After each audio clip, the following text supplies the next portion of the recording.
খুদে দাবারু খেলায় অংশগ্রহণ করতে পারবে না। আমার কাছে শোনা মাত্রই আমি বিষয়টিকে সাথে সাথে দায়িত্ব নিয়ে, এবং আপনারা জানেন যে আমাদের মাননীয় ভারপ্রাপ্ত চেয়ারম্যান জনাব তারেক রহমান এই ধরনের খুদে প্রতিভা খোঁজার জন্য ইতিমধ্যে তিনি কিন্তু ডিক্লেয়ার করেছেন যে আমরা নতুন করি নামে যে শহীদ রাষ্ট্রপতি জিয়াউর রহমান তিনি যে আমাদের সাংস্কৃতিক অঙ্গন থেকে বিভিন্ন প্রতিভাবান খুদে শিল্পীদেরকে বের করেছিলেন, ঠিক একইভাবে আমাদের মাননীয় ভারপ্রাপ্ত চেয়ারম্যান জনাব তারেক রহমান নতুন করি স্পোর্টস নামে আমরা একটি ভবিষ্যতে আল্লাপাক যদি আমাদেরকে আগামী ফেব্রুয়ারিতে যে জাতীয় নির্বাচন হবে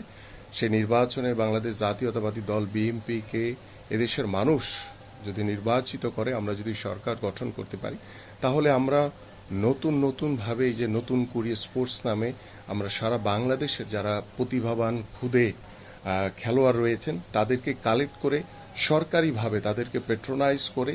আমরা যাতে রাষ্ট্রীয়ভাবে একটি সমৃদ্ধশালী একটি ক্রীড়াঙ্গনের যে আমাদের যে পাইপলাইন সেটা আমরা তৈরি করতে পারি, সেই লক্ষ্য নিয়ে কিন্তু আমরা কয়েকদিন আগে চাঁদপুরের মতলবে আমি গিয়েছিলাম। সেখানে সোহানকে যখন আমরা দায়িত্ব নিয়েছি, আমাদের মাননীয় ভারপ্রাপ্ত চেয়ারম্যান জনাব তারেক রহমান দায়িত্ব নিয়েছেন, এবং আমি সোহানের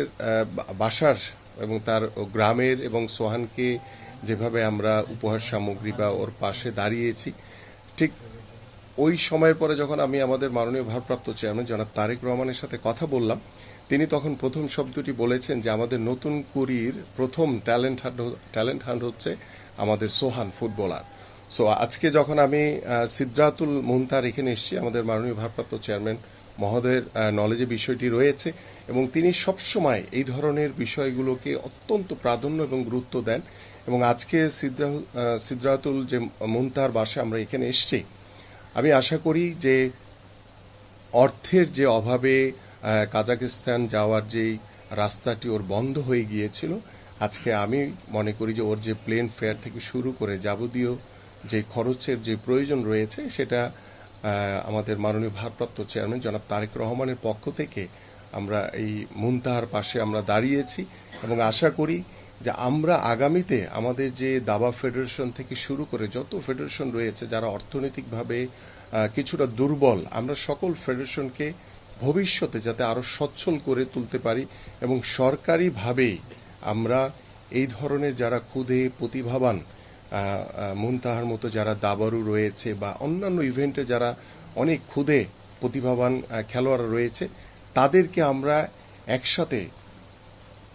নতুন কুড়ির মাধ্যমে ট্যালেন্ট হান্ট করে আমরা সরকারের পক্ষ থেকে সার্বিক সহযোগিতার মাধ্যমে আমরা তাদের পাশে সবসময় থাকব। আমার সত্যিই খুব খুশি লাগছে যে উনি আমার বাসায় এসেছে এবং আমাকে সাহায্য করতে আসছেন। আমরা সবসময় তাকে টিভিতে দেখেছি অন্য অন্য মানুষদের পাশে দাঁড়াতে এবং অন্য অন্য খেলোয়াড়দের সাহায্য করতে। উনি যে আমার এই বাসায় এসেছে এমন, এটা আমার কাছে স্বপ্নের মতো লাগছে। প্রায় প্রতিদিনই আল্লাহর কাছে দোয়া করেছি যে আমার এই টুর্নামেন্টে যাওয়ার স্বপ্নটি যেন হাতছাড়া না হয়। আল্লাহ আমার দোয়া কবুল করে দিয়েছেন এবং তিনি এবং তারেক রহমান আঙ্কেল আমার এই যাওয়ার ব্যবস্থাটি করে দিয়েছেন।